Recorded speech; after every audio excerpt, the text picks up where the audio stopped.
नमस्कार। कक्षा 10 की प्रश्नावली 7.1 का 8वां क्वेश्चन है। निर्देशांक ज्यामिति का 8वां क्वेश्चन है। y का वह मान ज्ञात कीजिए जिसके लिए बिंदु P 2-3 और Q 10y के बीच की दूरी 10 मात्रक है। अब प्रश्न क्या है कि इन दोनों बिंदुओं के बीच की दूरी 10 है तो y का मान ज्ञात कीजिए। अब इन दोनों बिंदुओं के बीच की दूरी 10 दी गई है, हमें y का मान ज्ञात करना है। तो हम क्या करेंगे, इनकी जो बीच की दूरी का जो सूत्र होता है वो लगाएंगे। सूत्र क्या होता है? पी क्यू बराबर, पी क्यू का मतलब P से लेकर Q तक की दूरी, मतलब P और Q के बीच की दूरी। अब बीच की दूरी का सूत्र क्या होता है? x2 माइनस x1 का whole square plus y2 minus y1 का होल स्क्वायर। अब यहाँ पर ध्यान दीजिए, x2 x1 और y2 y1 क्या होगा? ये पहला बिंदु है तो इसको हम x1 y1 मानेंगे, और ये दूसरा बिंदु है तो इसको हम x2 y2 मानेंगे। ऐसा नहीं करना है कि इसको x1 x2 और इसको y1 y2 माने, ऐसा नहीं करना है, क्योंकि जो पहला निर्देशांक होता है वो x का होता है और दूसरा होता है y का। इसमें पहला x का और दूसरा y का, तो इसको x1 y1, इसको x2 y2। अब ये मान हम इस सूत्र में रखेंगे। अब देखिए पी क्यू क्या होगा? जो इसके बीच की दूरी है वो दी गई है, क्या दी गई है? 10। तो पी क्यू की जगह हम लिखेंगे 10 बराबर x2 माइनस x1। x2 क्या है यहाँ पर? 10 माइनस x1 क्या है? 2, इसका whole square plus y2 minus y1। तो y2 क्या है?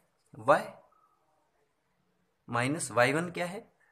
-3। तो इसको हम कोष्टक में लिख देते हैं और फिर इसका होल स्क्वायर। अब 10 बराबर अंडर रूट 10 में से 2 घटाएं तो क्या रहेगा? 8। तो 8 का स्क्वायर प्लस यहाँ पर देखिए y।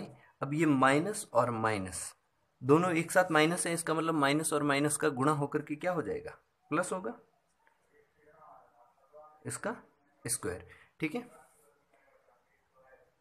10 बराबर, अब यहाँ पर देखिए 8 का स्क्वायर क्या होगा? 64 प्लस y प्लस 3 का स्क्वायर। अब इस अंडर रूट को हमें हटाना है। ठीक है, तो अंडर रूट को हटाने के लिए हम क्या करते हैं? वर्ग करते, दोनों पक्षों में क्या करेंगे? वर्ग करेंगे, क्योंकि हमें इस अंडर रूट को हटाना है और y का मान ज्ञात करना है। तो हम इस अंडर रूट को हटाएंगे तो हम क्या करेंगे? दोनों पक्षों में वर्ग करने पर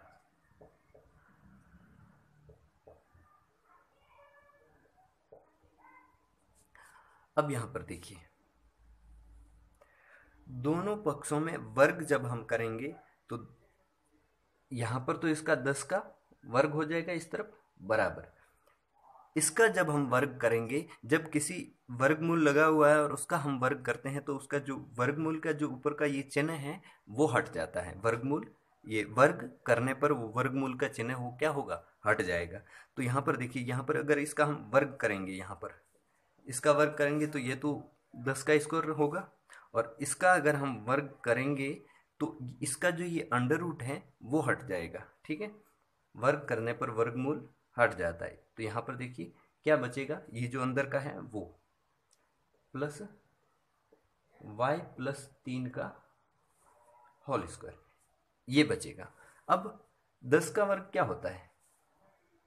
100 बराबर 64 प्लस y प्लस 3 का स्क्वायर। अब 64 को हम हटाएंगे तो ये इस तरफ जाएगा, माइनस हो जाएगा। 100 माइनस 64 बराबर y प्लस 3 का होल स्क्वायर। अब 100 में से 64 गए तो पीछे क्या रहेगा? 36 बराबर y प्लस 3 का होल स्क्वायर। अब जब हम स्क्वायर को हटाते हैं तो जो उसके सामने वाली बराबर से इस तरफ वाली संख्या होती है उस पर क्या लगता है? वर्गमूल का चिन्ह है।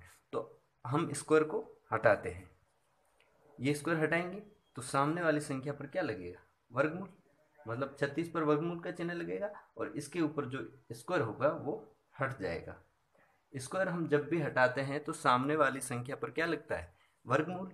अब इसको मैं आगे लिख देता हूँ, इसको पीछे लिख देता हूँ, आसानी रहेगी समझने में। y प्लस 3 बराबर अंडर रूट 36। अब अंडर रूट 36 का मान क्या होगा, y प्लस 3 बराबर 36 का वर्गमूल क्या होगा, 6 होता है।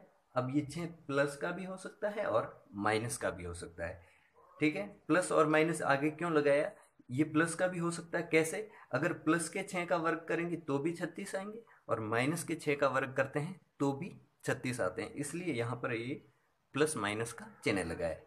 अब हम क्या करेंगे, इसको एक बार प्लस रखेंगे और एक बार माइनस रखेंगे, y के यहाँ पर दो मान आएंगे, कैसे, धनात्मक चिन्ह रखने पर अगर हम 6 को प्लस का 6 माने तो क्या होगा, y बराबर, अगर इस तरफ प्लस का 6 है, अब इस 3 का उस तरफ पक्षांतरण करेंगे तो ये 3 माइनस, इस तरफ प्लस का था उस तरफ जाएगा माइनस हो जाएगा, तो y का मान क्या आएगा, y बराबर 6 में से 3 गया पीछे रहा 3।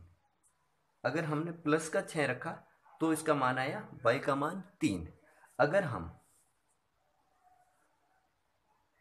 माइनस का 6 रखें, यहाँ पर देखिए y प्लस 3 बराबर, इस प्लस के 6 की जगह हम अब इस बार माइनस का 6, यहाँ पर हमने प्लस का 6 रखा, अब हम माइनस का 6 रखते हैं तो क्या होगा, y बराबर, इस तरफ माइनस 6 है, अब इस 3 का पक्षांतरण करेंगे तो ये माइनस 3 उस तरफ चला जाएगा, y बराबर -6 -3, टोटल माइनस के कितने हो जाएंगे, 9।